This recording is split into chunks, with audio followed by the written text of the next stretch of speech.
దావీదు రాసిన కీర్తనలు 112, 113, 114 అధ్యాయం చదువుకుందాం. యెహోవాను స్తుతించుడి, యెహోవాయందు భయభక్తులు గలవాడు ఆయన ఆజ్ఞలను బట్టి అధికంగా ఆనందించువాడు ధన్యుడు.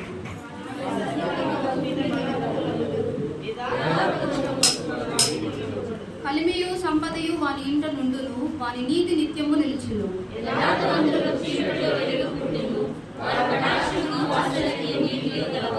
దయాళులను అప్పించువారును భాగ్యవంతులను న్యాయ విమర్శలో వారి వ్యాజ్యము గెలుచును.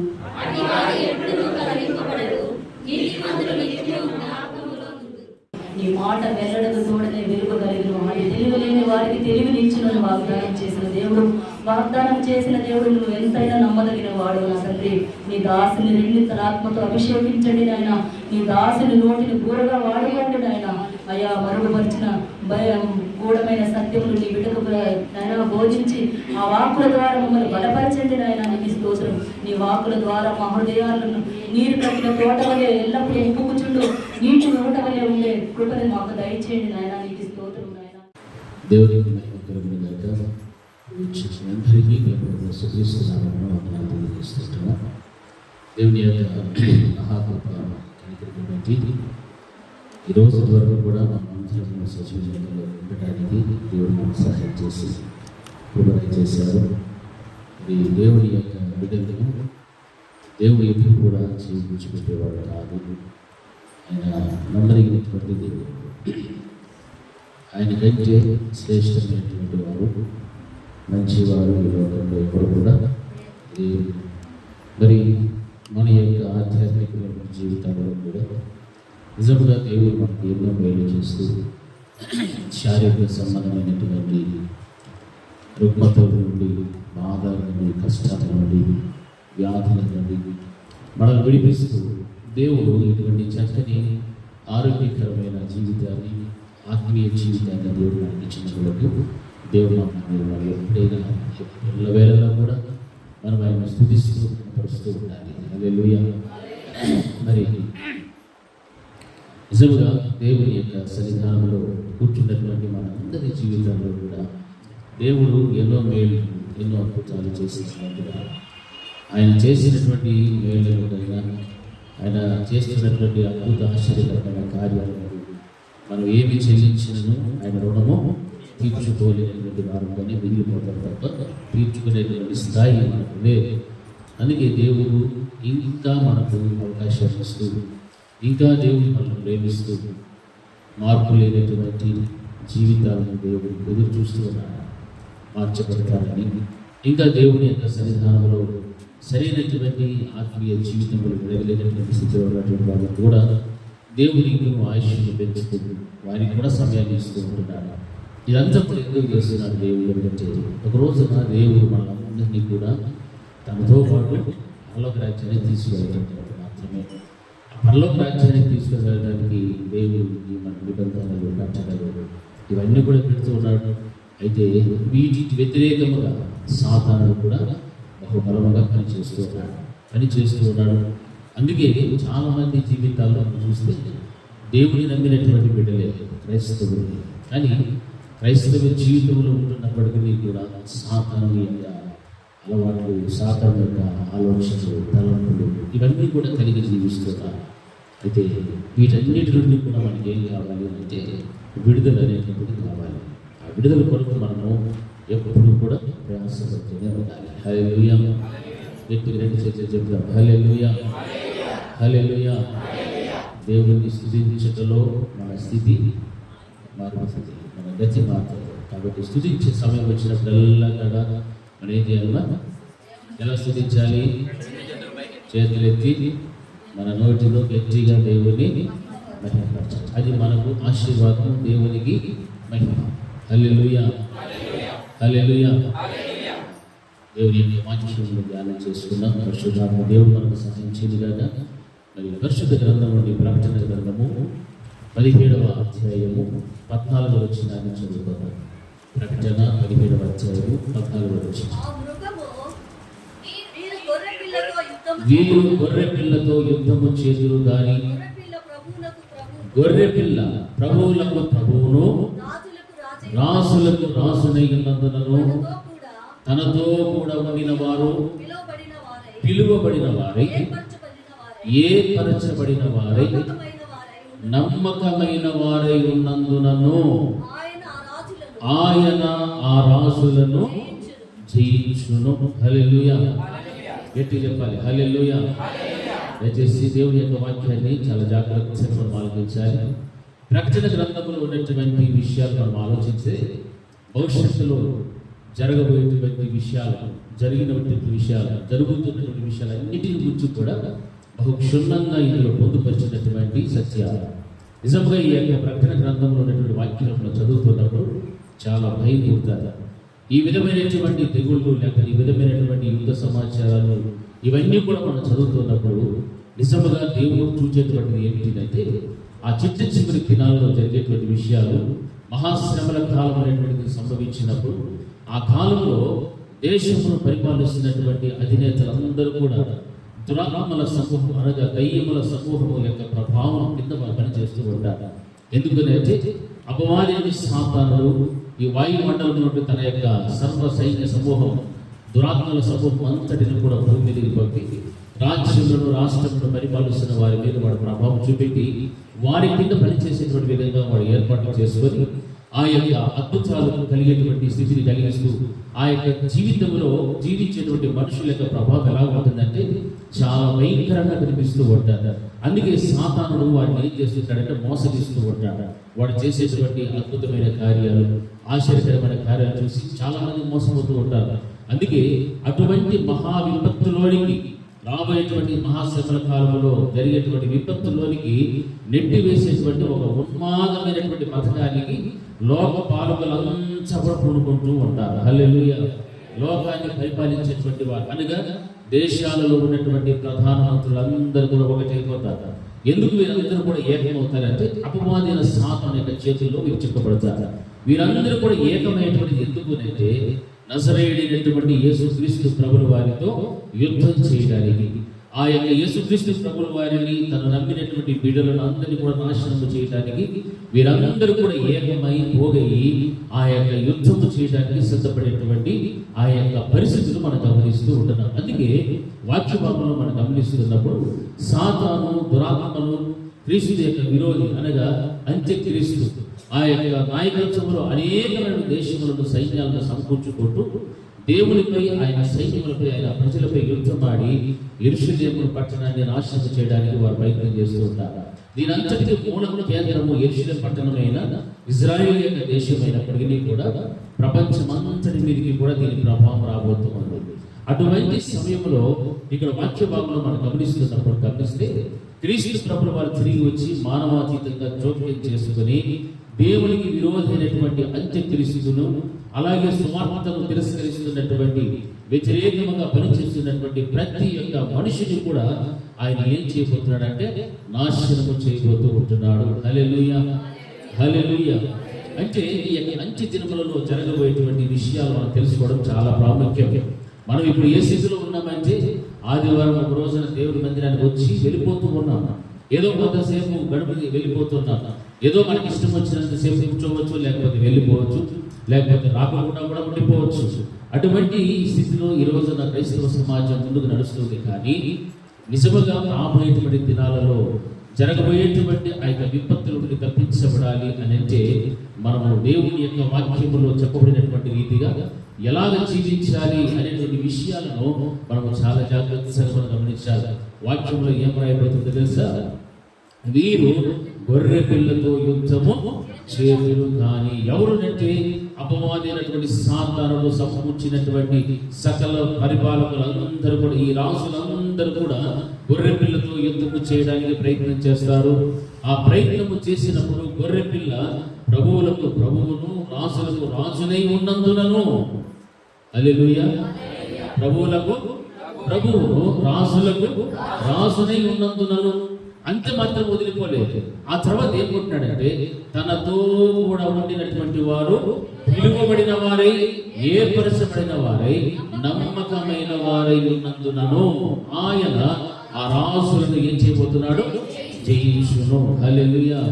అంటే మన దేవునికి అసాధ్యమైనటువంటిది ఏది కూడా లేదు. సమస్తమును కూడా సాధ్యమే.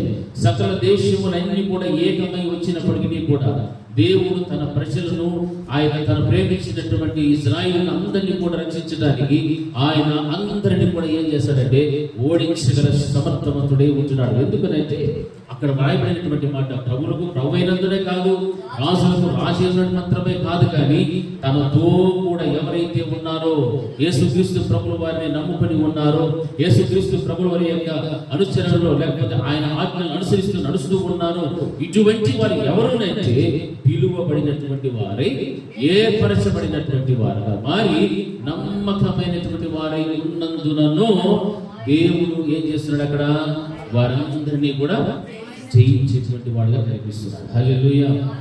నిజంగా మన దేవుడు జయించేటువంటి దేవుడే.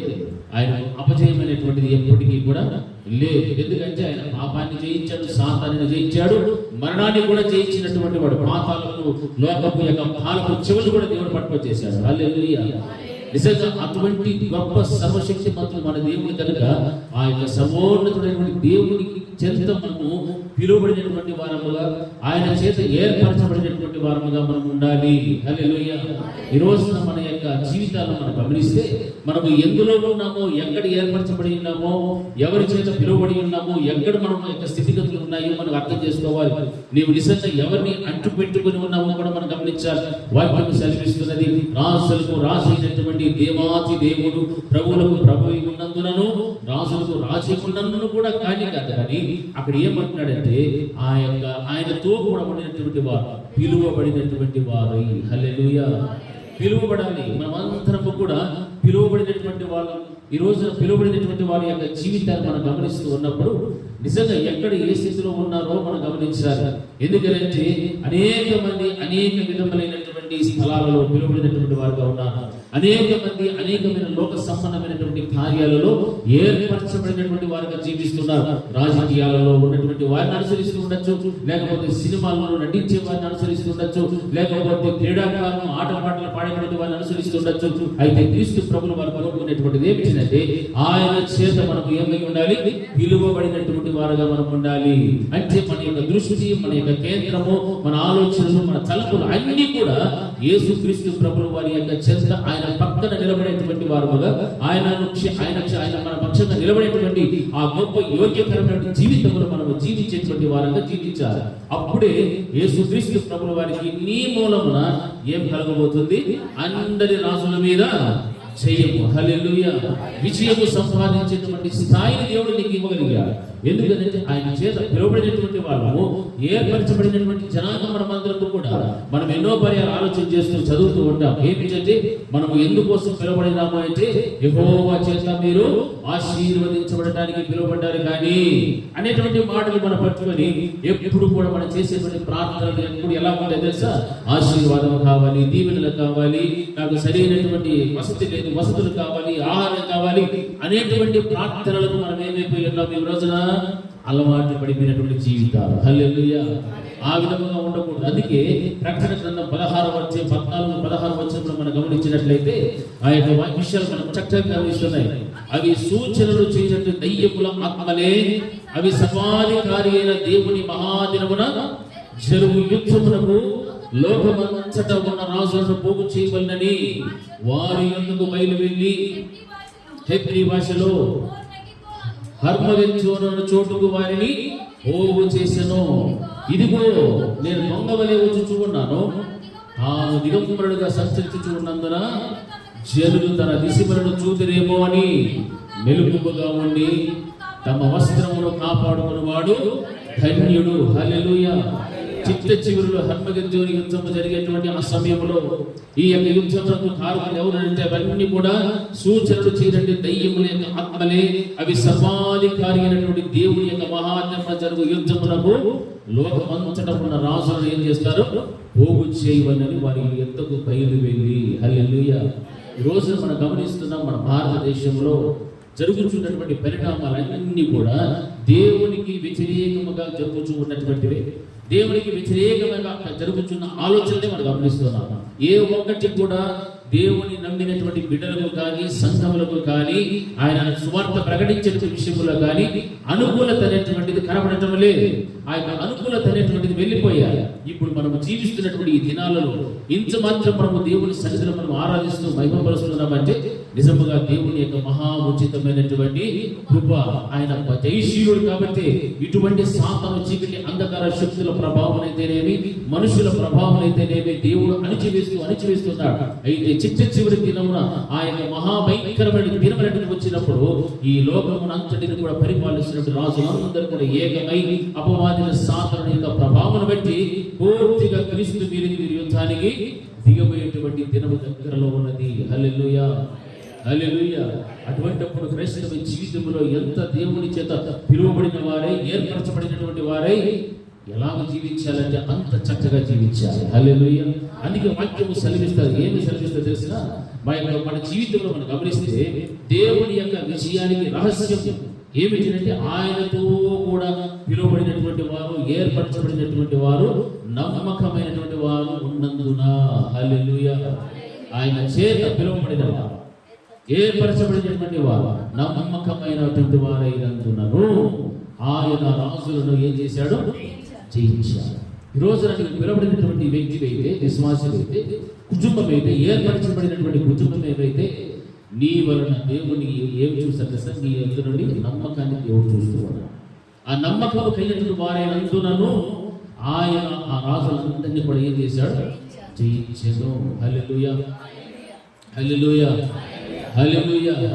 ప్రియమైనటువంటి దేవుని బిడ్డలారా, దేవుని యొక్క వాక్యములు మనం గమనిస్తే నిజంగా ఇటువంటి గొప్ప సత్యము మర్మములన్నింటినీ కూడా మనం గమనిస్తూ ఉన్నాం. ఈ మర్మములన్నింటిలో ఉన్నటువంటి సారాంశం ఏమిటిదంటే దేవుని చేత మనం ఏమైపోవాలా? పిలువబడినటువంటి వారై ఏర్పరచబడిన వారై నమ్మకమైన వారై ఉన్నందునను. హల్లెలూయా. మత్తయి సువార్తలో ఒక మాట ఉంది, పిలువబడినటువంటి వారు అనేకులు, ఏర్పరచబడినటువంటి వారు కొందరే. ఈ రోజున పిలువబడినటువంటి వాళ్ళలో ఏర్పరచబడినటువంటి వారు కొందరే అని చెప్తున్నారు. పిలువబడినటువంటి వారైతే కొందరే, ఎంతో మంది పిలువబడ్డారు, కానీ ఏర్పరచబడిన వారు కొందరే. ఈరోజు మనం ఆలోచన చేయాలి, మన వ్యక్తిగత జీవితంలో మనం పిలువబడినటువంటి వారిలో ఉంటూ ఏర్పరచబడినటువంటి స్థితిలో మనం ఉన్నామా, లేకపోతే దేవునికి దూరంగా మనం జీవిస్తున్నామేమో ఆలోచన చేయాలి. ఎందుకంటే క్రైస్తవ జీవితంలో ఈ రోజున లోకమునకు ఆకర్షితులైనటువంటి ఆ విషయాలు ఎక్కువగా మనకు కనిపిస్తూ ఉన్నాయి.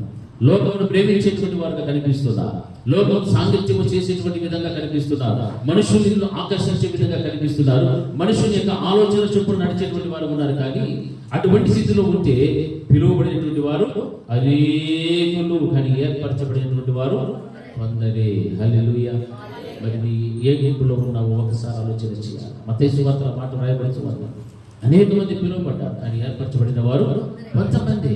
ఈ రోజున దేవునికి విజయం కలగాలి అంటే ఆ యొక్క సమస్త దేశముల పాలకుల మీద, రాజులందరి మీద కూడా దేవునికి విజయం సంపాదించి పెట్టాలంటే దేవుడు నీకు అటువంటి గొప్ప స్థాయిని దేవుడు ఇచ్చాడు.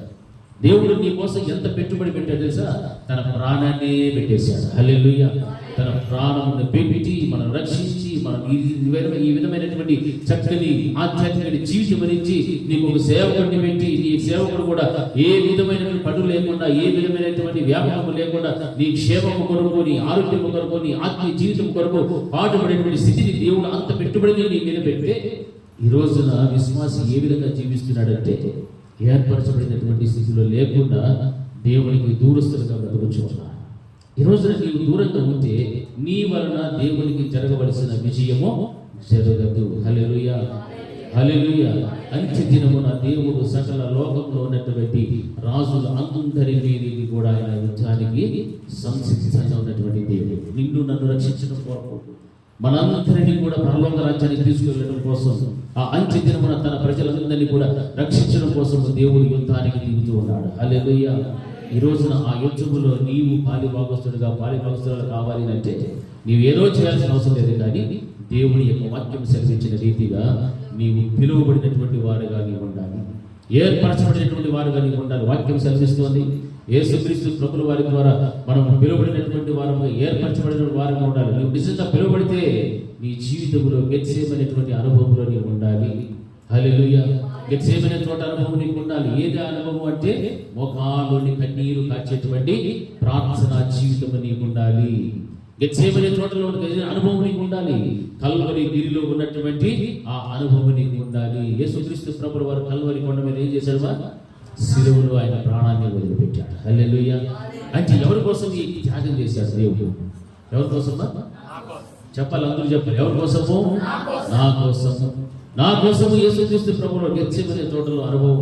ఆయన రక్తపు బిందువులన్నీ కూడా, ఆయన చెమట కూడా రక్తపు బిందువులుగా మార్చబడ్డాయి. కలవరి గిరిలోకి వచ్చేప్పటికి ఎంతమంది ఉన్నారు అక్కడ? చూడండి, ఆయన రొట్టె చేపలు ఇటువంటి ఆహారం పంచిపెడుతున్నప్పుడల్లా కూడా జన సమూహములు తండోపతండాలుగా వచ్చారు. ఎంతో మంది దేవుడిని సమకూర్చడానికి, ఎంతో మంది దేవుడిని చూడడానికి వచ్చారు. కానీ ఉపదేశము బోధించేటప్పుడు వందల్లోకి వచ్చేసారు సంఖ్య. ఆ తర్వాత ఆ యొక్క గెత్సేమనే తోటలోకి వెళ్ళినప్పుడు 9 మందితో దేవుడు వెళ్ళాడు. ఆ తర్వాత కలవరి కొండ మీద ఒక్కడే వెళ్ళిపోయాడు. హల్లెలూయా. చూడండి ఎంత వ్యత్యాసం కనిపిస్తుంది. మనకు కావలసినటువంటిది గెత్సేమనే తోట అనుభవము, ఆ తర్వాత కలవరి కొండ అనుభవం కావాలి. అంతేకాని కొండ మీద ధన్యతలు మాత్రమే కాదు. హల్లెలూయా. మనం ఎన్నోసార్లు చదువుకుంటాము, ఆత్మ విషయమే దీనులైన వారు ధన్యులు. ఈ కొండ మీద జరిగిన ధన్యతలన్నీ మనం చదువుకుంటూ ఎంతో మనం తృప్తి పొందుతూ ఉన్నాం, సంతోషిస్తున్నాం. కానీ క్రైస్తవ జీవితానికి కావలసినటువంటిది అంత్య దినమున జరగబోయేటువంటి ఆ మహాభయంకరమైన భీకరమైనటువంటి యుద్ధంలో నా దేవునికి విజయం సమకూర్చేటువంటి ఒక సాధనముగా నేను కూడా వాడబడాలి. కానీ సాతాను చేతిలోనికి నేను వెళ్ళిపోకూడదు, వాడి మాటల్లోని నేను పడిపోకూడదు, వాడి అనుచరులుగా నేను పని చేయకూడదు, వాడి ఆలోచనలు ఏవి కూడా నాకు ఉండకూడదు అన్నటువంటి ఆలోచన ప్రతి క్రైస్తవుని యొక్క గుండెల్లో అది నిలిచిపోవాలి. హల్లెలూయా. హల్లెలూయా. ఎంత కాలము కూడా మనం దేవుని అడుగుచూ ఉన్నాం, ప్రభువా నీవు నా పక్షమున యుద్ధము చేయి, నీవు యుద్ధము చేయగలుగుతావు, నన్ను రక్షించగలుగుతావు, నన్ను ఆదరించగలుగుతావు, నాకు స్వస్థత ఇవ్వగలుగుతావు, యుద్ధము యెహోవాదే అని మనం ప్రార్థన చేస్తాం. ఇదే మనకు అలవాటు. కానీ ఆయన అంత్య దినమున జరగబోయేటువంటి యుద్ధములో ఆ దినమున నా ద్వారా కూడా నా దేవునికి ఏం కలగాలి అనాలా? జయము కలగాలి. హల్లెలూయా. గట్టిగా హల్లెలూయా, హల్లెలూయా. ఆ విధంగా మనం బ్రతికితే నిజంగా పిలువబడినటువంటి వాళ్ళం, ఏర్పరచబడినటువంటి వాళ్ళగా మనం ఉంటాం. పిలువబడటం అంటే ఆశామాషంగా యేసుక్రీస్తు ప్రభువు వారు అన్నారు, ప్రయాసపడి భారము మోయుచున్న సమస్తమైన జనులారా నా యొక్క చదవని వాక్యాన్ని మత్తయి సువార్త 11వ అధ్యాయం 28 నుంచి ప్రయాసపడి భారము మోసుకొనుచున్న సమస్త జనులారా నా యొద్దకు రండి, నేను మీకు విశ్రాంతి కలుగు చేతును. నేను సాత్వికుడను, దీన మనస్సు గలవాడను గనుక మీ మీద నా కాడి ఎత్తుకొని నా యొద్ద నేర్చుకునుడి, అప్పుడు మీ ప్రాణములకు విశ్రాంతి దొరుకును. ఏలయనగా నా కాడి సులువుగాను నా భారము తేలికగాను ఉన్నది. గట్టిగా చెప్తాం హల్లెలూయా, హల్లెలూయా. ప్రయాసపడి భారము మోయుచున్న సమస్తమైన జనులారా అన్నాడు. కొంతమందిని రమ్మని చెప్పిన దేవుడు సమస్తమైన జనులారా నా ఇంటికి రండి అంటున్నాడు. మనం ఏమనుకుంటాం, మనం పిలువబడినటువంటిది ఆశీర్వదించబడటానికే అని. ఎంతసేపు మనము తిండి తినడానికి దానికి దీనికి మనకు ఆశీర్వాదం వచ్చింది, ఆశీర్వాదం వచ్చింది, ఎక్కడ చేరగా తిండి పెడితే అక్కడ పరిగెత్తుకొని వెళ్ళిపోతూ ఉంటారు చాలా మంది. మందిరానికి మాత్రము రా. ఎందుకంటే అక్కడ ఏమవుతుంది? ఆహారం దొరుకుతుంది, పరుగో. ఎందుకంటే ఆశీర్వదించబడిన వారు మనం పిలువబడింది ఎందుకు? ఆశీర్వదించబడటానికి, చక్కగా సుఖ సౌఖ్యములు సంతోషములు అన్ని అనుభవించడానికి మనకు అవకాశం దొరికినప్పుడల్లా కూడా, భోజనం మంచి భోజనం దొరికినప్పుడల్లా కూడా మనము అక్కడ ఏం చేసుకోవాలా? సహవాసంలో కలుసుకోవాలి. అదే మందిరంలో సహవాసం జరుగుతూ ఉంది, అదే మందిరంలో ప్రార్థనలు ఉన్నాయి, అదే మందిరంలో వాక్యం ఉంది, అదే మందిరంలో నీకు కావలసినటువంటి సమృద్ధి ఉంది, అదే మందిరంలో దేవుడు నీకు పెట్టినటువంటి ఒక దీపము, ఆ యొక్క బలిపీఠము, ఒక సేవకుడు ఉన్నాడు, అదే మందిరంలో నీకు క్షేమము ఆరోగ్యము అన్నీ ఉన్నాయి. కానీ అక్కడికి మాత్రము రా. హల్లెలూయా, హల్లెలూయా. వాక్యం చదివిస్తుంది, సమస్తమైన ప్రయాసపడి భారము మోసుకొనుచున్న సమస్త జనులారా నా యొద్దకు రండి, నా కాడి కిందకి రండి. మీరు నా కాడి సులువైనదే, భారమైనటువంటిది కాదు. ఎందుకు ఈ మాటలు చెప్తున్నారంటే, పాప భారమును మోసుకొని తిరుగుచూ ఉన్నారు. మీరందరూ కూడా నా చేత పిలువబడినటువంటి వారుగా ఉండాలి, ఏర్పరచబడినటువంటి వారుగా ఉండాలి. అంతేకాదు నమ్మకమైనటువంటి వారి ఉన్నందునను ఆయన ఆ రాజులను ఏం చేశాడు? జయించాను. హల్లెలూయా, గట్టిగా చెప్తాం హల్లెలూయా, హల్లెలూయా. నా కాడి ఎత్తుకొని నా యొద్ద నేర్చుకుని. నేర్చుకోవలసినటువంటివి ఎన్నో ఉన్నాయి. మనం అనుకుంటున్నాం మనకున్న భక్తి చాలు, మనకున్నటువంటి ప్రార్థన చాలు. సరిపోదు. నువ్వు చేసే ప్రార్థన ఎందుకు పనికిరాదు? నీకు సరిపోయేటువంటి ప్రార్థన జీవితమో చాలా లేదు కూడా. నువ్వు చేసేటువంటి 5 నిమిషాలు 10 నిమిషాలు ప్రార్థన నీకు పరలోకాన్ని తీసుకోపోతుందా? పోతుందని నమ్ముతున్నారు ఎవరైనా? ఎవరికైనా నమ్మకం ఉందా? మరి ఎంత ప్రార్థన చేయాలి మనము? ఎంత ప్రార్థన చేయాలి? డ్యూటీకి పోయేటప్పుడు 2 మొక్కలు, తినేటప్పుడు 2 మొక్కలు, పడుకునేటప్పుడు 2 మొక్కలు ప్రార్థన చేసేసి సరిపోతుందా? మరి ఎంత ప్రార్థన చేయాలా? ఎంత సహవాసంలో కలుసుకోవాలి, ఎంత ఉపవాసాలు ఉండాలి, ఎంత దేవునికి దగ్గరగా ఉండాలి, ఎంతగా మనము వేలు తట్టి లోపలికి ఎదిగి పైకి లోపలికి పోతేనో పైకి ఎదిగి మనం ఏమవుతామో ఫలించగలుగుతాం. హల్లెలూయా. పైపైన ఉత్తిత్తి ప్రార్థన, ఉత్తిత్తి భక్తి చేస్తే ఎందుకు పెరిగి జస్ట్ నామినల్ క్రిస్టియన్ అంతే. నిజమైనటువంటి క్రైస్తవురాలుగా దేవుని విషయంలో నీవు ఉండవు. హల్లెలూయా. సమయం దొరికినప్పుడల్లా దేవుని యొక్క మందిరానికి రావాల్సినటువంటి తెలియదా? దావీదు ఏం కోరుకున్నాడు? నేను నిత్యము యెహోవా మందిరం నివసించే స్థలం ఇది కాదా? ఏమైనా సమయము సందర్భం ఉంటేనే మనకు మందిరానికి రావాలా? ఆదివారం ఏదో 1 గంట సేపు వచ్చి వెళ్ళిపెట్టే స్థలమా ఇది? కాదు. ఆయన నిత్యము నిరంతరము నేను నీ సన్నిధిలో ఉండాలని కోరుకుంటున్నాను అంటున్నాడు. అటువంటి దేవుని యొక్క మందిరాన్ని నిర్లక్ష్యము చేసేసి, అటువంటి దేవుని యొక్క మందిరాన్ని నువ్వు ఎంతగా నీవు నీచంగా చూస్తూ ఉన్నావంటే లోకము కంటే, లోక సాంగత్యము కంటే, లోకస్తుల కంటే కూడా చాలా తక్కువగా నీ దేవుని నువ్వు చూస్తూ ఉన్నావు. వారికి ఇచ్చే విలువ, వారికి ఇచ్చే సమయం నీ దేవుని మందిరానికి నీవు ఇవ్వటం లేదు. దేవుని మందిరంలో నీవు సంతృప్తి పొందుకున్నావు, ఎన్నో దీవెనలు పొందుకుంటున్నావు, ఆశీర్వదించబడుతున్నావు, దేవుని యొక్క వాక్కులు వింటున్నావు. అయినా దేవుని మందిరానికి రావాలంటే చాలా కష్టం. దేవుని మందిరంలో కాస్త సమయం ఎక్కువ గడపాలంటే మనకు విసుగు, ఎన్నో భయంకరమైనటువంటి మాటలు ఎన్నో వచ్చేస్తాయి, ఆలోచన చేస్తాయి. వాక్యం సెలవిస్తారు, ప్రయాసపడి భారము మోచున సమస్త జనులారా నా యొద్దకు రండి, ఆ పాప భారమునంతా కూడా విడిచిపెట్టండి, నేను మోస్తాను, నా యొద్దకు రండి అని దేవుడు పిలుస్తున్నాడు. ఈ రోజున క్రైస్తవ జీవితంలో మనం గమనిస్తే దేవుని యొక్క పిలుపుకు వేరుగా భిన్నంగా ప్రవర్తిస్తున్నాడు. దేవుని యొక్క మాటలను వినడమే. ఆయన అంటున్నాడు, నా మాట వినండి, నన్ను పంపిన వాని యందు విశ్వాసం ఉంచండి, అప్పుడు మీరు నిత్య జీవం కలిగినటువంటి వారు. ఈ ప్రయత్నాలు, ఈ ప్రయాస, ఇవంతా కూడా ఎందుకు దేవుడు మనకు చెప్తున్నాడు అంటే, ఒక దినాన ఆ యొక్క పరలోక రాజ్యపు ద్వారములు నీ కొరకు, నీ కుటుంబం కొరకు తెరవబడాలి. హల్లెలూయా, హల్లెలూయా. మందిరపు తలుపులు ఎప్పుడు తెరవబడే ఉంటాయి, కానీ మందిరంలోనికి రావడానికి మనకే సమయం లేదు, ఇష్టం లేదు. దేవుడు అంటే ఇష్టం ఉంటే సమయం దాని అంతకదే తన్నుకుంటూ వస్తుంది. హల్లెలూయా. మనకి ఎవరికైనా బాగలేదు అంటే పరిగెత్తుకొని పోతామా లేదా? అక్కడికి పోతాం. అప్పుడు మన పనులన్నీ కూడా ఎక్కడొక్కడ వదిలిపెట్టేసి ఏడబడింటామో, హాస్పిటల్లో పడింటాం, పడిగాపులు దర్శనం పడింటాం. అది తెల్లవారిలా మధ్యాహ్నం రాత్రి తిండి తిన్నామో తిండేది కూడా లేదు. అస్వస్థత ఉన్నటువంటి వాడికి ఏం కావాలా? స్వస్థత కావాలని అక్కడ ఉంటాం. హల్లెలూయా, హల్లెలూయా. మన ఆత్మీయ జీవితంలో కూడా మనం అదే విధంగా ఆసక్తి కలిగి ఉండాలి. దేవుని యొక్క సన్నిధానములకు రావడానికి ఇంకా నిర్లక్ష్యము చూపించేటువంటి దినాలు కావు. హల్లెలూయా. దేవుని సన్నిధానములో ఇంకా మనము ఈర్ష్యలు, అసూయలు, అలుగులు ఇటువంటివి చేసుకుంటూ వెళ్ళిపోవడానికి ఈ దినంలో కావు. ఎందుకంటే ఈ దినాలు చాలా చాలా విలువైనటువంటి దినాలు, చాలా విలువైనటువంటి దినాలు. కాలములు, అర్థకాలములు అన్ని కూడా సంకుచితమైపోతూ ఉన్నాయి. మనం అనుకోకూడదు ఇంకా సమయం ఉంది, యేసుక్రీస్తు ప్రభువు రాకడకు ఇంకా ఏమో ఉందిలే అనుకోవచ్చు. కానీ మన జీవితాల్లో జరుగుతున్నటువంటి ప్రతి ఒక్క కార్యాలన్నింటినీ కూడా మీరు పరిశీలించండి. అన్ని కూడా అపవాదైనటువంటి సాతానునికి అనుకూలముగా జరుగుతున్నాయి. వాడు పునాదులు వేసుకునేటువంటి సమయం ఇప్పుడు ఆసనమైపోయారు. ఒక్కొక్కటిగా వాడు పునాదులు వేసుకుంటున్నాడు. అందుకే వాక్య భాగంలో కనిపిస్తున్న లోకాన్ని పరిపాలించేటువంటి పరిపాలకులు అందరూ కూడా ఏకమయ్యి సాతాను యొక్క ప్రభావం చేత ఆ యొక్క అంత్య దినమున జరగబోయేటువంటి మహాభయంకరమైన భీకరమైనటువంటి యుద్ధం అనేటువంటిది జరగబోతుంది. ఆ యుద్ధ దినమున ఎవరున్నారు? యేసుక్రీస్తు ప్రభువు వారి పక్కన ఏర్పరచబడిన వారు, పిలువబడినటువంటి వారు, నమ్మకమైనటువంటి వారై అందరూ ఉన్నందునను ఆయన వారి మీద ఏం కలిగారు? చేయము కలిగేను. హల్లెలూయా. రోజున నీ జీవితం ఎలా ఉందో ఒకసారి ఆలోచించి, నీవు పిలువబడి ఉంటే ఆయన కాడికి మోసేటువంటి విశ్వాసంగా నీవు ఉండాలి. నీవు నిజంగా ఏర్పరచబడినటువంటి వ్యక్తివి అయితే, కుటుంబం అయితే, నువ్వు ఎవరి కాడికి ఉండాలా? దేవుని కాడికి ఉండాలి.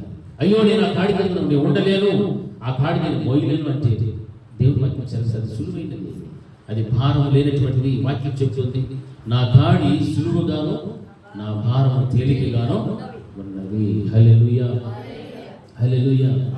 ఎందుకంటే ఈ మాటలన్నీ కూడా పరిశుద్ధాత్మ దేవుడు మనం బయలుపరుస్తున్నాడంటే మన ద్వారా దేవునికి ఏం రావాలా? విజయం రావాలి. మన ద్వారా దేవునికి విజయం రావాలి. ఆ అంచితే మన అపవాదిని సాతానుని ఓడించడానికి, సకల దేశముల రాజ్యాలందరినీ కూడా ఓడించడానికి దేవుడు నిన్ను ఏర్పాటు చేసుకుంటున్నాడు. నిన్ను పిలుస్తూ ఉన్నాడు. దేవుడు ఎందుకు పిలుస్తున్నాడు అనేటువంటి ఆలోచన మనకు రావచ్చు. అక్కడ వాక్యంలో మనం గమనిస్తే చూడండి, యెషయా గ్రంథము 9వ అధ్యాయం 6వ వచనంలో కూడా ఒక మాట రాయబడుతుంది. ఈ కాడిని గురించి ఆయన మీద రాజ్యభారం ఉండను అనేటువంటి మాట మనకు అక్కడ కనిపిస్తుంది. ఏలయనగా మనకు శిశువు పుట్టెను, అనుగ్రహింపబడెను, ఆయన భుజం మీద చాలా ఆయన భుజం మీద ఏముంది? రాజ్యభారం ఉండును. ఏముంది దేవుని మీద? రాజ్యభారం. ఆయన లోకంలో సకల రాజ్యములన్నింటినీ కూడా ఓడించి ఆయన నూతన రాజ్యములు స్థాపించబోతూ ఉన్నాడు. ఆ రాజ్యములు స్థాపించడానికి నీవు నేను అందరూ కూడా ఏం చేయాలా? మనం ప్రయాసపడాలి. ఎలా ప్రయాసపడాలి? ఆయన పిలువబడినటువంటి వారుగా మనం ఉండాలి. ఆయన ఏర్పరచుకున్నటువంటి గుంపులోనే మనం అందరము కూడా ఉండాలి అని వాక్యం మనకు బోధిస్తుంది. అందుకే ఆయన భుజముల మీద రాజ్యభారం ఉండను. అదే మొదటి పేతురు పత్రిక 2వ అధ్యాయము 19-20 వచనాలు మనం చూసినట్లయితే అక్కడ కూడా ఒక మాట రాయబడింది. చదవండి. పేతురు రాసిన మొదటి పత్రిక 2వ అధ్యాయము 19-20 వచనాలు.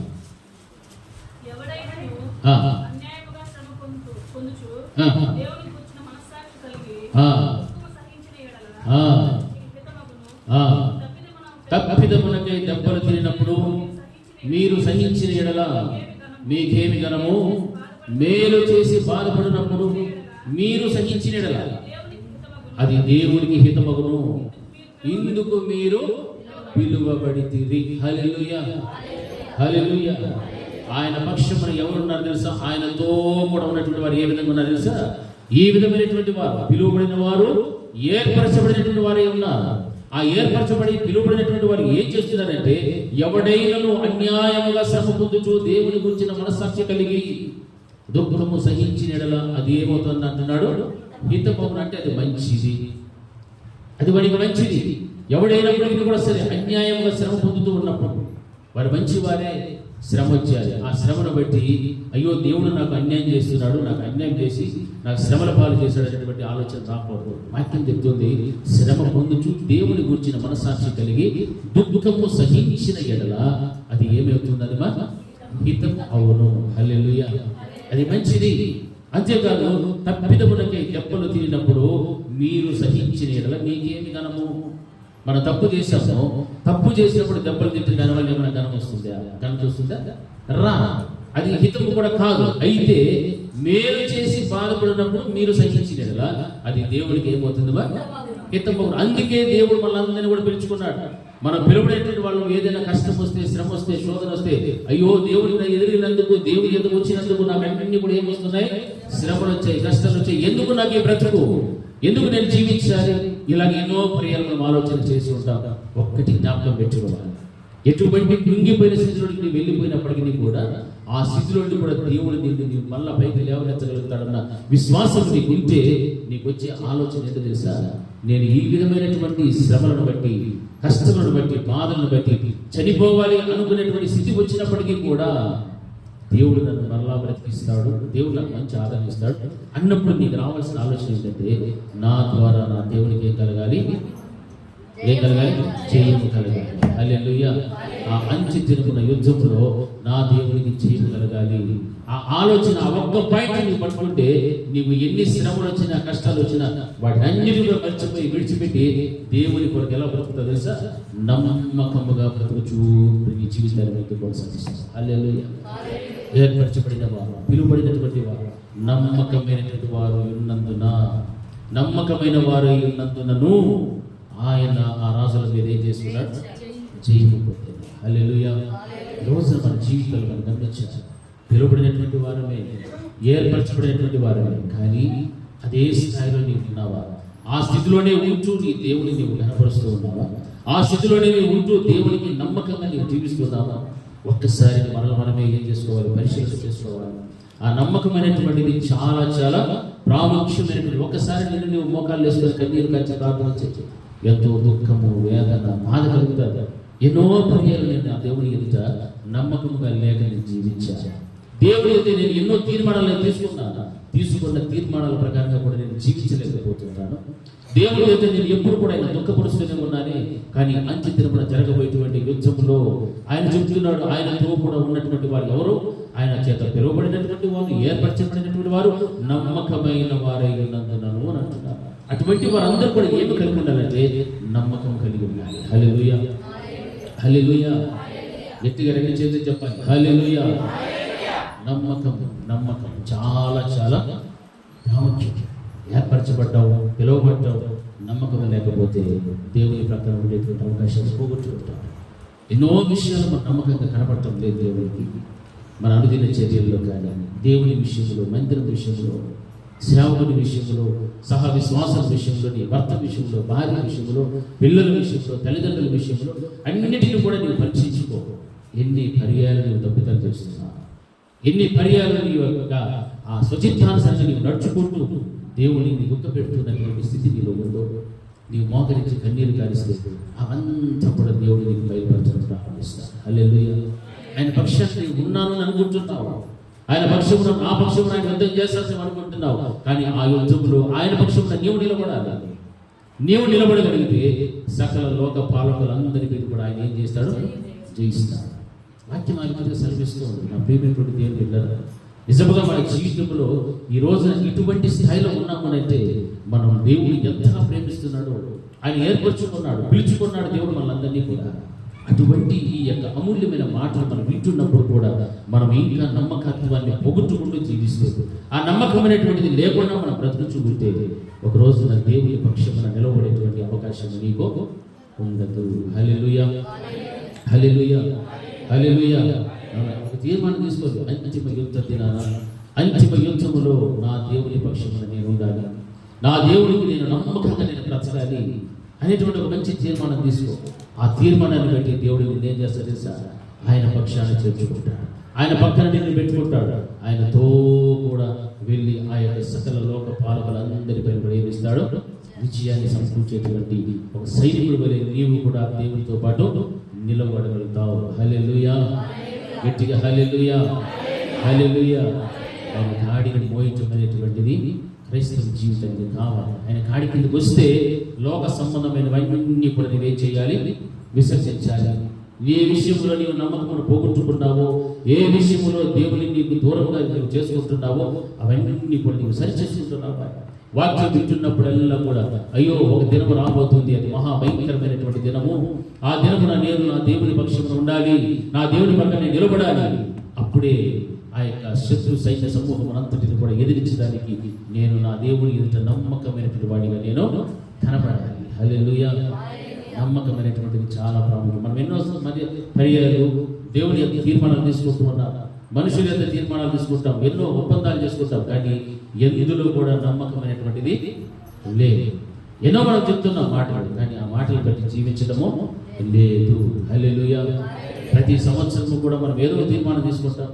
నేను ఇలా జీవించాలనుకుంటున్నాను, ఇలాగ దేవుళ్ళ ప్రార్థనలు ఎక్కువ గడపాలనుకుంటున్నాను, నాలో ఉన్నటువంటి ఈ క్రియలన్నింటినీ విడిచిపెట్టాలనుకుంటున్నాను, లేకపోతే దేవునికి ఇష్టడుగా బ్రతకాలనుకుంటున్నాను, నా ప్రార్థన జీవితంలో అధికం చేసుకోవాలనుకుంటున్నాను, ఇక ఖచ్చితంగా ప్రతి ఆరాధనలో కూడా నేను కలుసుకుంటాను అని ఎన్నో తీర్మానాలు మనం తీసుకుంటున్నాను. దేని ప్రకారంగానే జీవిస్తున్నామా?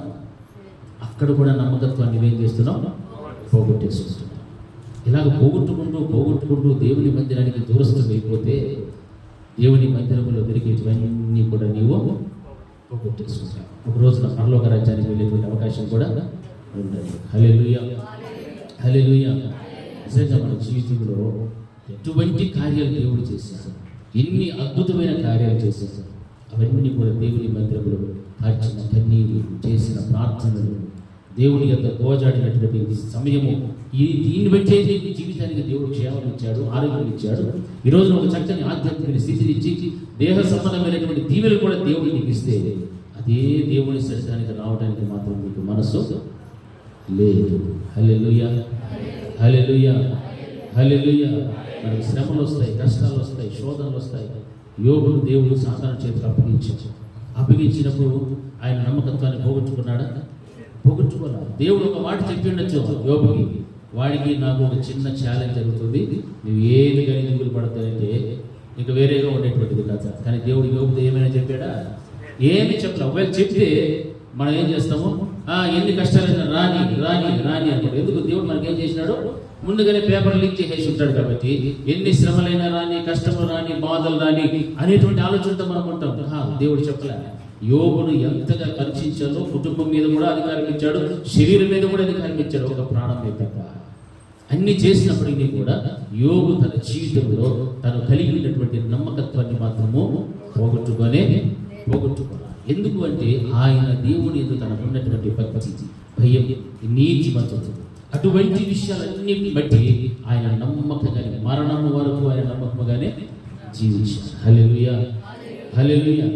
ఈరోజు నీవు అటువంటి విధంగా ప్రార్థన చేయగలిగితే, ప్రభువా నేను మరణం వరకు నేను నమ్మకంగా నేను ఉంటాను, చచ్చిపోయేందుకు కూడా నేను నమ్మకంగా ఉంటాను. ప్రభువా నీ పక్షము నేను నిలబడాలి, నీ పక్షాన్ని నిలబడాలి. నమ్మకమైన వారై ఉన్నందునను అప్పుడు నీవు ఆ రాజులను ఏం చేసావు? నీవు జయించావు అనేటువంటి ఆ మంచి తీర్మానంతో ఈ రోజున నిర్ణయించుకున్నాను.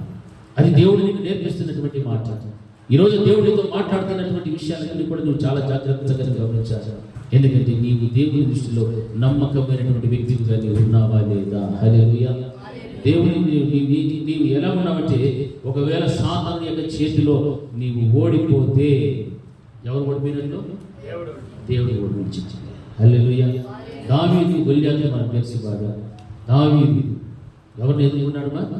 గొల్యాతును ఎదుర్కొన్నాడు. ఒకవేళ దావీదు ఓడిపోయి ఉంటే ఎవరికి నష్టమో? ఒక దేశానికే. హల్లెలూయా. ఆ దేశం అంతా కూడా ఏమైపోయినట్లు? ఓడిపోయినట్లే. కానీ దేవుడు దావీదు పక్షమున ఉన్నాడా? ప్రజలందరినీ కూడా రక్షించుకున్నాడు. అంత గొప్ప కార్యం చేసిన దేవుడు ఈ రోజున మన పక్షమున దేవుడు ఉండాలి అంటే నీవు దేవుని ఎదుట నమ్మకము కలిగి ఉండాలి. హల్లెలూయా. ఆ నమ్మకత్వం ఎప్పుడు కూడా పోగొట్టుకోవద్దు. నీవు చేసిన తీర్మానాలను మర్చిపోవద్దు. దేవుని యొక్క మందిరమును నీవు విడవద్దు. హల్లెలూయా. ఎన్ని పర్యాయాలు నీకు సమయం ఉంటుందో అన్ని పర్యాయాలు కూడా పరిగెత్తుకుంటూ ఎక్కడికి రావాలి తెలుసా? దేవుని మందిరానికి వచ్చి మోకాళ్ళు. ఏ సమయమో సందర్భమో నీకు అవసరం లేదు. ఓ బుధవారమే రావాలి, లేకపోతే శుక్రవారమే రావాలి, శనివారమే రావాలి, ఆదివారమే రావాలి, సోమవారమే రావాలి, లేదు. నీకు ఎప్పుడు సమయం దొరికినా ఆ సమయం అంతా ఎవరితో గడపాలి? దేవుడితో గడప. అప్పుడే నువ్వు ఆయన కాడి కింద నీవు బ్రతుకుచుకున్నావని అర్థం. అంతేగాని సమయం ఉన్నప్పుడు, అవకాశం ఉన్నప్పుడు, ఆరాధనలు జరుగుతున్నప్పుడు కూడా నీవు రాకుండా దేవుని మందిరములకు నీవు నిర్లక్ష్యం చేస్తూ ఉంటే నీవు ఆయన కాడి కింద లేవు. హల్లెలూయా.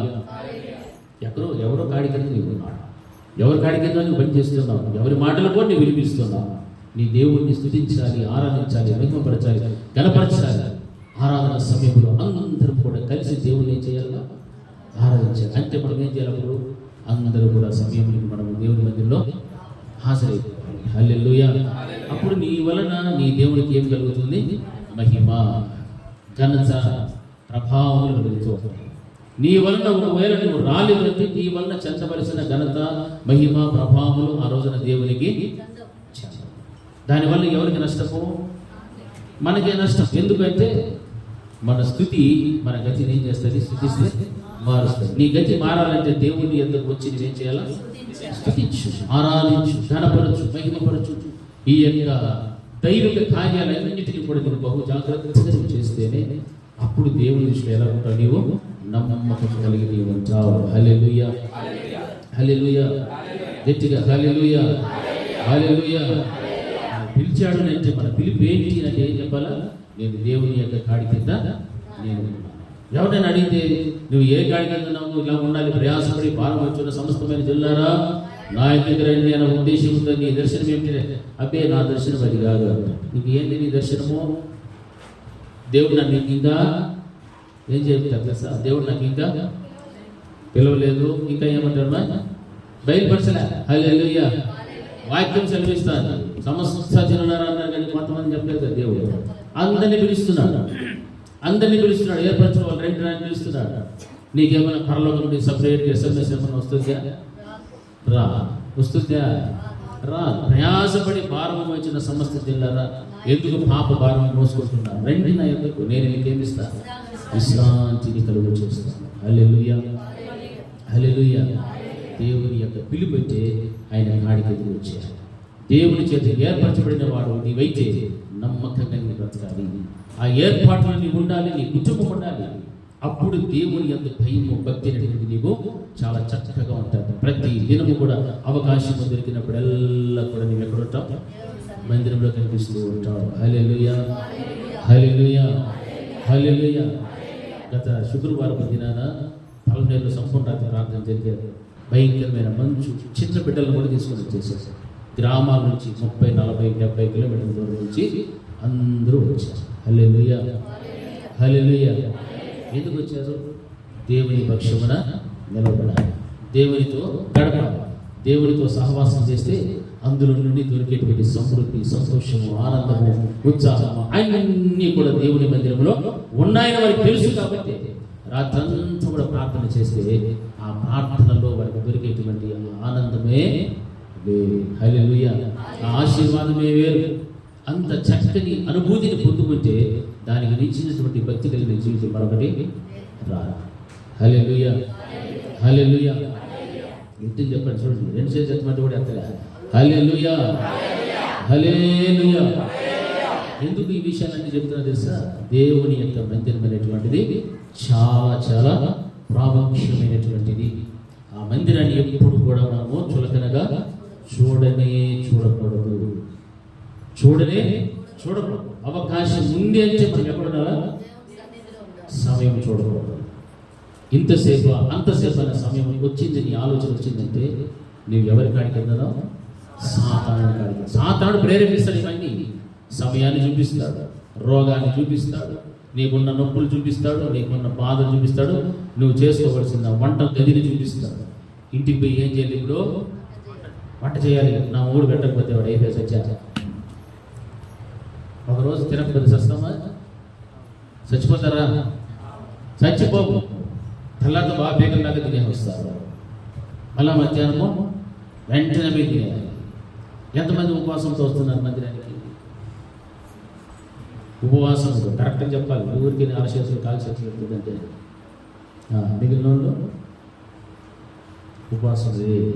మరలా కొంతమంది ఏమంటారు సార్, అబ్బా ఇంత టైం అయితే మా వల్ల నా వల్ల కోసం దేవుని యొక్క మందిరాన్ని గురించి అలాగే మనం మాట్లాడుతుంటే మనకు క్షేమం ఎక్కడ తెలుసా?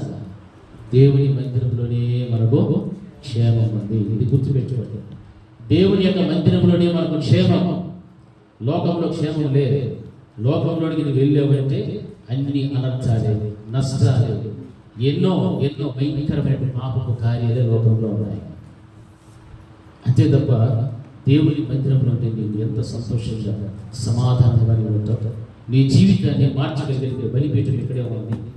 నీవు కన్నీరు కాచి ప్రార్థించి అడిగిన ప్రతి దాన్ని కూడా పొందుకునేటువంటి స్థలం ఇది. నీ జీవితంలో ఎన్నో అద్భుత ఆశ్చర్యకరమైన కార్యాలు చేసిన స్థలం ఇది కాదా?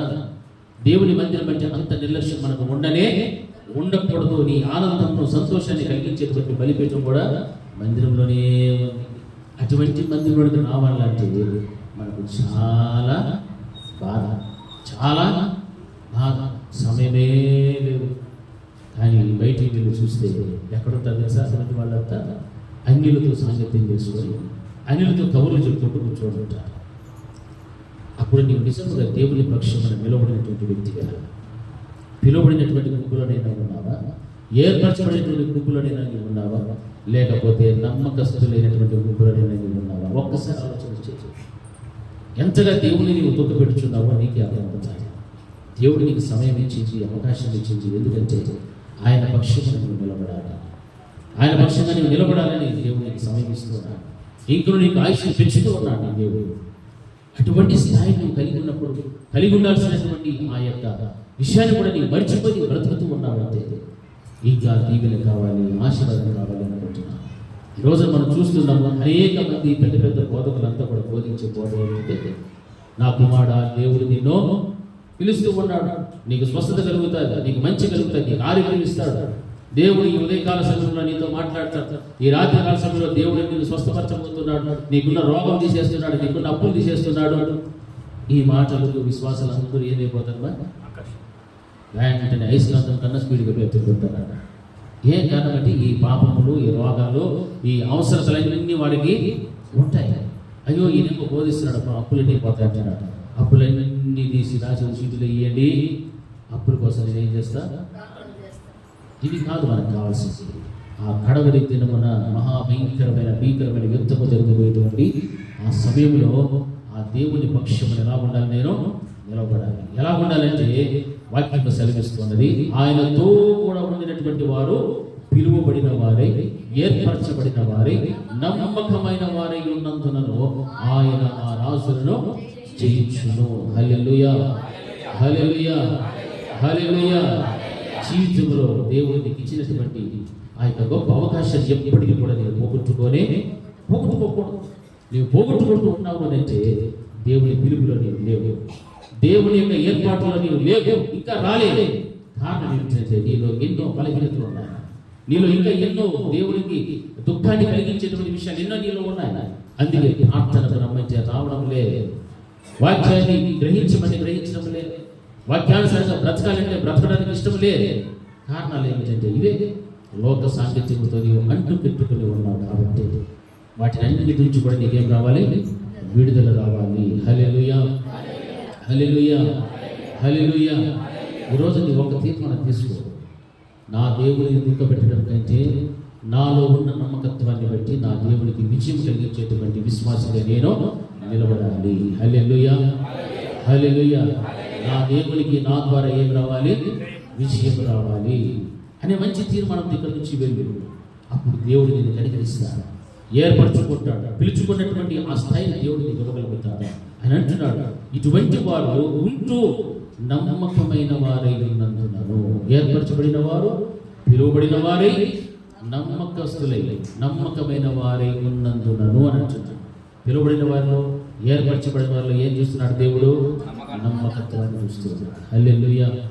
కొంచెం గట్టిగా వాక్యం చెప్తే సంఘాలే మారిపోయి వెళ్ళిపోతారు, కొంచెం గట్టిగా మాట్లాడితే అలుగుతారు, వెళ్ళిపోతారు, ఏమేమో చేసుకుంటారు. అటువంటి వారందరూ కూడా దేవుని కాడి క్రింద లేరు. హల్లెలూయా, హల్లెలూయా. క్రైస్తవ జీవితం అంటే ఆశామాషి కాదు, ఏదో వచ్చి వెళ్ళిపోవడం కాదు. దేవుని మందిరం అంటే ఏదో ఒక గంట గడిపి వెళ్ళిపోతాం అనుకుంటున్నారా? కాదు. సమయం దొరికినప్పుడల్లా కూడా ఎక్కడ ఉండాలి, మనము సన్నిధిలో ఉండాలి. సన్నిధిలో గడుపు. ఒక్క దినము గడిపితే 1000 దినముల కంటే శ్రేష్టమని దేవుడే చెప్పాడు. మరి ఈ రోజున ఒక గంట సేపు గడపడానికి కూడా నీకు సమయం లేదు అంటే మనం ఏ స్థాయిలో ఉన్నామో భక్తులు మనకు అర్థం జరుగుతాయి. ఒక్క ఆరాధన కూడా మనము అటెండ్ అవ్వడం లేదు అంటే మనం ఏ స్థితిలో ఆలోచన చేయదు. ఎంత దౌర్భాగ్యమైన స్థితి చూడదు. దేవుని మందిరంలో మనం గడిపితే, ఒక్క దినము గడిపితే ఎన్ని దినాలమ్మా? 1000 దినముల కంటే శ్రేష్టం. ప్రభు వారు అంటున్నారు, ఏర్పరచబడిన వారి, నమ్మకమైన వారి ఉన్నందునను. మంచి క్వాలిటీస్ చూపిస్తున్నారు దేవుడు. ఇంకా క్రైస్తవులను చెప్పుకుంటూ క్రైస్తవ జీవితంలో జీవిస్తూ ఇటువంటి నమ్మకత్వాన్ని నీవు కోల్పోతూ ఉన్నావు అంటే ఎన్నో కారణాలు నువ్వు చెప్తూ ఉన్నావు. నాకు అది లేదు, నాకు ఇది లేదు, నాకు అది కష్టము, ఇది కష్టము. అయినా కూడా ఎక్కడ కలుసుకోవాలి మనము? ఎక్కడ కలుసుకోవాలి? దేవుడి సన్నిధికి రావాలి. సంఘం అంతా నిండుగా ఉండాలి. శుక్రవారం అయినా, బుధవారం అయినా, శనివారం అయినా గ్రామాల నుంచి వచ్చే బిడ్డలు తహతహలాడుతూ ఉన్నారు. మాకు అనుకూలం లేదు, లేకపోతే మేమందరం కూడా వస్తామని. దేవుడు ఇప్పుడు సమయం ఇచ్చాడు, ఆరోగ్యం ఇచ్చినాడు, ఆర్థికం ఇచ్చినాడు, భర్త ఉన్నాడు, భార్య ఉంది, పిల్లలు ఉన్నారు, అందరూ ఉన్నారు. ఒకటో దగ్గర తీసేసాడు అంటో దేవుడు. అప్పుడు ఎక్కడ పరిగెత్తుకుంటూ వస్తావు? ఇక్కడికి రావాల్సిందే. హల్లెలూయా. అప్పుడు ఇక్కడ ఏముండదు, వాక్యమే ఉండదు, సహవాసమే ఉండదు. అయ్యో అని రొమ్ము గుచ్చుకుంటూ ఒక దినాన్ని ఏడ్చేటువంటి దినములోనికి పోవచ్చు. సమయం ఉన్నప్పుడే ఆ సమయాన్ని సద్వినియోగం చేసుకో. ఆ మాటలన్నిటి కూడా నీ హృదయంలో భద్రం చేసుకో. శోధన వచ్చినప్పుడు నీ భద్రం చేసుకున్న ఆ మాటలను బట్టి నిన్ను నువ్వు ఏం చేసుకుంటావు? ధైర్యపరచుకుంటావు. నిన్ను నీవు ఓదార్చుకోగలుగుతావు. ఫలానా వాక్యం ఈ రీతిగా బోధిస్తూ ఉంది, ఫలానా వాక్య ప్రకారంగా నేను ఈ విధంగా బ్రతికితే చాలు, నా దేవునితో పాటు నేను ఎత్తబడతాను, నా దేవుని సన్నిధిలో నేను ఉండగలుగుతాను. నమ్మకం నీకు రావాలి. అది రావాలి అంటే సమయం ఉన్నప్పుడు, వాక్యం విత్తుతున్నప్పుడు ఎల్లా కూడా మంచి నేలను పోలినటువంటి మంచి హృదయం కలిగి నీవు జీవిస్తే విత్తెత్తి ప్రతి విత్తనం కూడా లోపల నాటబడి నీరు పెట్టి ఫలించేటువంటి స్థాయిలోకి నీవు ఎదుగగలుగుతావు. అప్పుడు నీలో దేవుడు చూడాల్సినటువంటి నమ్మకత్వమైనటువంటి బయటకు వస్తాయి. హల్లెలూయా, హల్లెలూయా, గట్టిగా హల్లెలూయా, హల్లెలూయా. ఈరోజు నువ్వు అలా జీవించడానికి ఇష్టపడకూడదు. అందరూ కూడా మోకాళ్ళు వేస్తారు, అందరూ కూడా మోకరించాలి. మోకరించి మనం అందరూ కూడా ప్రార్థించాలి. బహుమతులైన మా తండ్రి, దేవుని జీవన ప్రేమలతో స్తోత్రాలు చెల్లిస్తున్నాము. దేవా, మీరు ప్రభువులకు ప్రభువులు, రాజులకు రాజుని ఉన్నందున మీతో కూడా ఉండినటువంటి వారు, పిలువబడిన వారు, ఏర్పరచబడిన వారు, నమ్మకమైన వారు ఉన్నందున మీరు సకల లోక పాలకులందరి పైన కూడా విజయం సంపాదించుకోగలుగుతారు. వాక్యం తెలియజేసి ఈ రోజున తండ్రి మీ వాక్యాన్ని విన్నటువంటి ప్రతి బిడ్డ వారి నమ్మకత్వాన్ని బట్టి, మా అందరి నమ్మకత్వం కూడా మీకు వెలుగు వస్తాయి. ఇన్ని సంవత్సరాలు ఈరోజు నమ్మకంగా జీవించలేకపోయినటువంటి మమ్మల్ని అందరినీ కూడా క్షమించండి. మమ్మల్ని కనికరించండి ప్రభు, కనికరించి మాకు సహాయం చేసి నీ కృపతో మమ్మల్ని మార్పు తెచ్చుకోండి.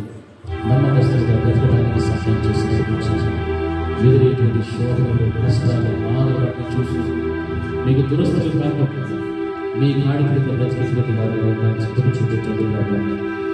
మీ కాడి క్రింద ఉన్నటువంటి మాకు సహాయం ఇచ్చేది, మాకు సహాయం ఇచ్చేది. దేవ, ఆ రీతిగా ప్రతి కుటుంబాన్ని కూడా మీరు బలపరచాలి. దేవ, మీరు బలపరచాలి. మీకు సాధారణ చేతులు ఓడిపోతుంది, అది మీ చేతిలో ఓడిపోతుంది. మీకు అపజయించలేదు, మీకు గెలుపు రాకుండా మేమే ఓడిపోతున్నామని అది చదివి మా వల్ల మీరు గెలుపు రావాలి. ఆ నమ్మకత్వం ఏమాత్రం విడిచిపెట్టకుండా మిమ్మల్ని సంతోషపెట్టినట్లుగా దేవా మాకు సహాయం చేసి ప్రార్థిస్తుంది. మీ పరిశ్రమ సైనికులు నిలబడటానికి మీరు గుణ చూపించమని ప్రార్థిస్తుంది. ఆ గొప్ప పద్ధతిని మీరు దయచేసి సహాయం చేసి ప్రార్థిస్తుంది. అన్ని కాల్చి ప్రతి వీడియో ప్రతి కుటుంబాన్ని కూడా దేవా మీ దృష్టికి తీసుకోవడం మీరు కనికరించి చెప్తారు. ఎవరైతే నమ్మకం లేక, పిలువబడిన వారుగా లేక, ఏర్పరచబడేటువంటి గుంపులు లేకుండా ఉన్నారో అటువంటి వారందరినీ కూడా మీరు దర్శించండి. కనికరించి పెట్టి మహిమపడుతున్న యేసు నామములో ప్రార్థించి వేడుకుంటున్నాము తండ్రి. ఆమేన్, ఆమేన్. నా ప్రాణమా యెహోవాను స్తుతించు, నా అంతరంగమునందున్న సమస్తమైన పరిశుద్ధ నామమును స్తుతించు. నా ప్రాణమా యెహోవాను స్తుతించు, ఆయన చేసిన ఉపకారములలో దేనిని మరొకడు. మన తండ్రి అయిన దేవుని ప్రేమ, కుమారుడైన యేసుక్రీస్తు యొక్క కృప, పరిశుద్ధాత్మ దేవుని యొక్క అన్యోన్య సహవాసం ఇప్పుడు ఎల్లప్పుడూ నిత్య నిరంతరం సదాకాలం ఆయన కృపా సమాధానం మనకు మన కుటుంబములన్నిటికీ తోడు నడిపించుగాక. ఆమేన్. అందరికీ వందనాలు.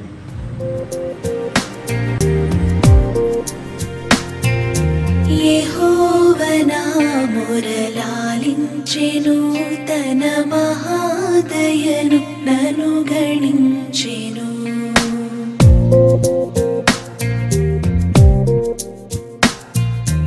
యెహోవా మొరలాలించెను, తన మహాదయను నన్ను గణించెను.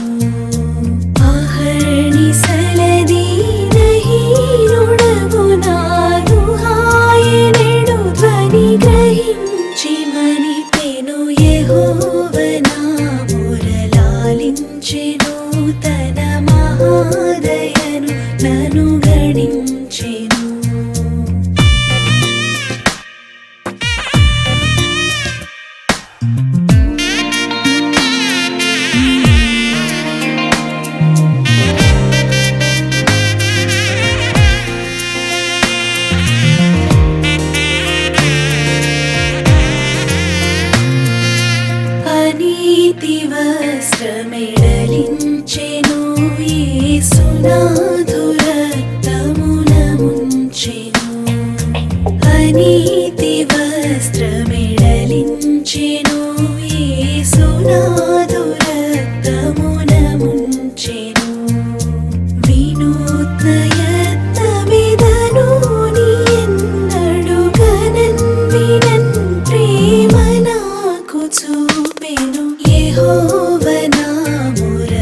గణించెను తన మహాదయను నను